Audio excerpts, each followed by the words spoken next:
kubarikiwa na maisha yetu hayatabaki kama yalivyo katika jina la Yesu Kristo. Majina ni Rhymes, natokea kanisa la JCC Jubilee Christian Church. Tunapatikana Jacaranda next to Blessed Helena Maria Hospital. Nimeokoka, Yesu anatawala maisha yangu na ninahudumu chini ya mchungaji Jasmine. Kabla ya neno, ningependa ulipo kwa heshima na unyenyekevu tumwombe Mungu. Asante Baba kwa nafasi umetupa, nena na watu wako, gusa kila mmoja kulingana na haja ya moyo wako. Guse kinywa, nipe usemi, sikika kupitia sauti. Ni katika jina la Yesu Kristo tumeomba na kuomba. Amen. Hallelujah. Ningependa ulipo tu umakinike, sababu imempendeza Mungu nikaweze kunena na wewe. Huwezi kujua ni jambo gani ambalo Mungu ameliweka ndani yangu kwa ajili yako. Kwa hiyo unapomakinika unapata kwamba hili neno litakufaidi. Unajua kitu ambacho unafaa kuelewa ni kwamba yeyote anayedai kuwa katika mahusiano ni bora anapozingatia mawasiliano. Bwana asifiwe. Hallelujah. You cannot exist in an effective relationship without communication. Because if you are not communicating, you may not know the thoughts of your partner. Bwana asifiwe. The same way you can never know the thoughts of God if you don't get to hear from God. You know, we are in a generation that is living carelessly. They don't care about God. They don't care about what God is saying.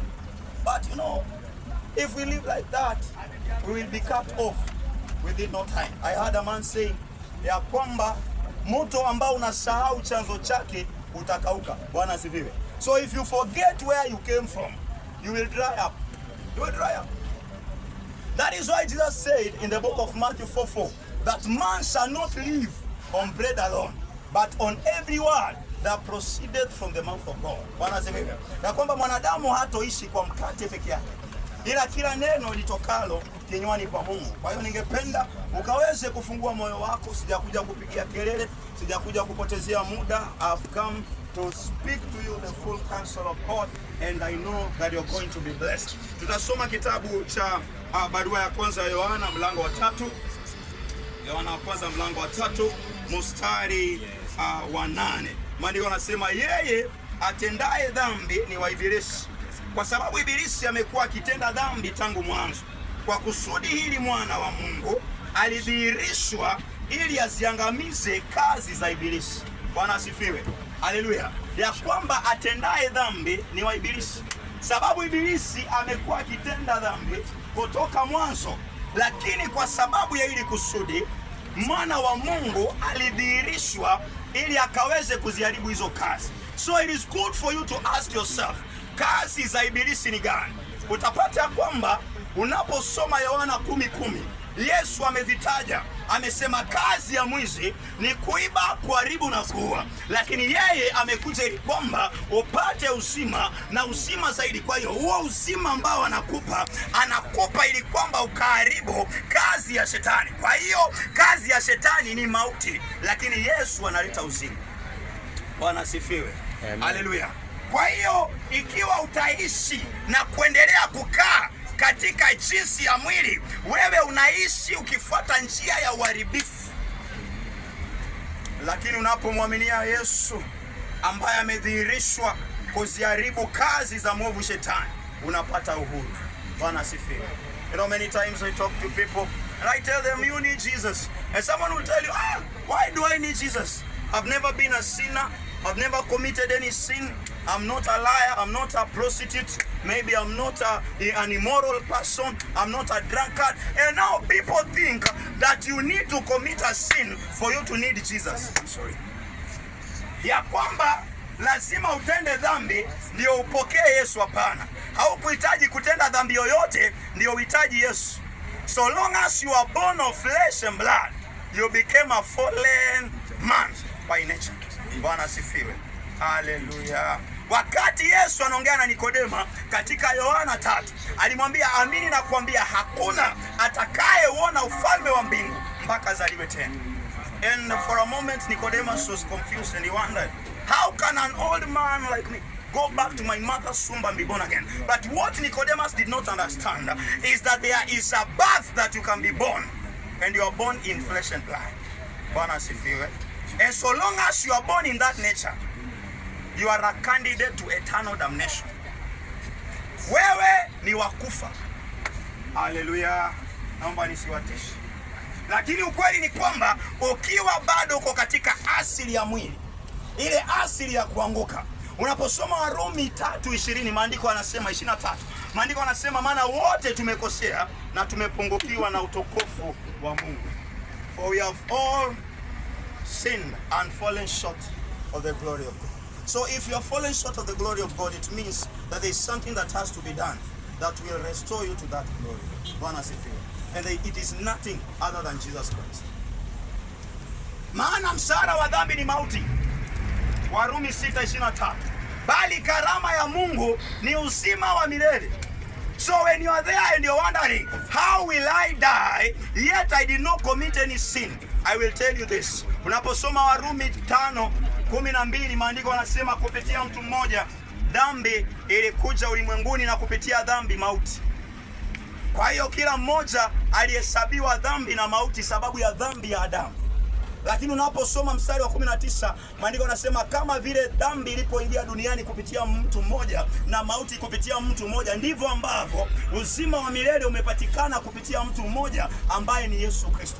Kwa hiyo unapompokea Yesu mpendwa, unapokea suluhisho ambalo wanadamu wamepewa kwa ajili ya wokovu wao. Today I want you to know that according to God, no one should die. Bwana asifiwe. Hallelujah. Because that was not God's original plan. His plan was for you to exist as he is. The Bible says in Genesis chapter 1:26, now let us make man in our own image and what? Likeness. So if you are made in the image and likeness of God, God does not die. Bwana asifiwe. Is God? Can God die? Is there anything that can kill God? So if there is nothing that can kill God, then nothing should not kill you. And as far as God is concerned, sin should not kill you. But it has power to those who have not believed in the one that had the power over death, which is Jesus Christ. Kwa hiyo kwa mahali pale na unanisikiliza, mpendwa, anataka uelewe kwamba kazi za mwovu shetani zilishaharibiwa pale msalabani. Na kama ukimpokea Yesu Kristo, unapokea wokovu wako. Kama ukimpokea Yesu Kristo, unapokea kuinuliwa kwako. Kama ukimpokea Yesu Kristo, unapokea urejesho. Urejesho wa nini? I want us to go back a little and look at Genesis chapter 1:28. The Bible says, and God blessed them, and he told them, go ye therefore, multiply, fill the earth, subdue and have dominion. So you are created to dominate. But the problem is that today you may be dominated by the things that you should dominate because you don't know. The Bible says that my people are destroyed for the lack of knowledge. Hosea 4:6. And Galatians 4:1, it says, a heir, so long as he's a child, he differeth not from a servant, even though he is Lord over all things. Kwa hiyo kuna watu mahali hapa ambao wanafaa kuwa warithi wa milki wa utukufu wa Mungu, lakini sababu hawajajua ni watoto, wanaishi maisha ambayo Mungu hajafanya wakaweze kuishi. Bwana asifiwe. Suleimani akasema, nimeona uovu chini ya dunia, ya kwamba wafalme wanaenda kwa miguu wakati watumwa wanaendesha magari. Bwana asifiwe. You are gods. Psalm 82:6. You are gods. Turn to your neighbor, mwambie you are God. Mkono jirani, ambia ama amini. Anadhani umeanza kuwa blasphemous eh? You are gods. And all of you are children of the Most High God. But you shall die like mere men and fall like one of the princes. That is what the Bible says. Why? Because you have not understood your place in God. The foundations have been shaken. But when you look unto this foundation, which is Jesus Christ, you are restored to your capacity of godliness. And that which God purposed for you from the settings of the foundations of the earth is restored. Unaposoma Luka 19:10, maandiko yanasema, sababu mwana wa Adamu alikuja kutafuta na kurejesha vyote vilivyopotea, ama kile kilichopotea. The Son of Man came to seek and to restore that which was lost. What is it that was lost? In Genesis chapter 3:8, the Bible says the voice of God was heard moving in the Garden of Eden, in the cool of the day. And he called unto Adam, akamuuliza uko wapi? Adamu akamwambia niko uchi. Mungu akamuuliza, ni nani aliyekuambia uko uchi? What Adam was telling God was that I am without glory. Bwana asifiwe. Because when sin enters your life, it robs you of your glory. But I have good news. That no matter how sin has robbed your glory, no matter how sin has made you naked, there is a cover that you can still receive. Bwana asifiwe. It says in Isaiah chapter 1 verse 18, even though your sins will be as red as scarlet, I'll make them as white as snow. Dhambi zako zijapokuwa nyekundu kama damu, nitazifanya nyeupe kama theluji. Zijapokuwa nyekundu kama rangi, nitazifanya nyeupe kama sufu. I do not know what it is that has taken your glory, but I want you to understand that the Son of Man, Jesus Christ, was revealed to destroy the works of the devil. Bwana asifiwe. So curses have no power over you. Wacha kuogopa wachawi. Wacha kuogopa watu ambao wanakulaani. Wacha kuogopa maisha yanapokuwa magumu. You have power over life and everything in it. You have power to control everything that life brings your way. Because you are made in the image and likeness of God. You can only walk in that capacity when you know it. The problem is that many do not know. Many do not have this knowledge. And that is why we suffer. But today I bring you this reality. That if you receive Jesus Christ, there is nothing that Jesus cannot do for you. Hallelujah. You see, you have a choice to make. You can either receive Jesus Christ and receive life, or you can reject him and face death.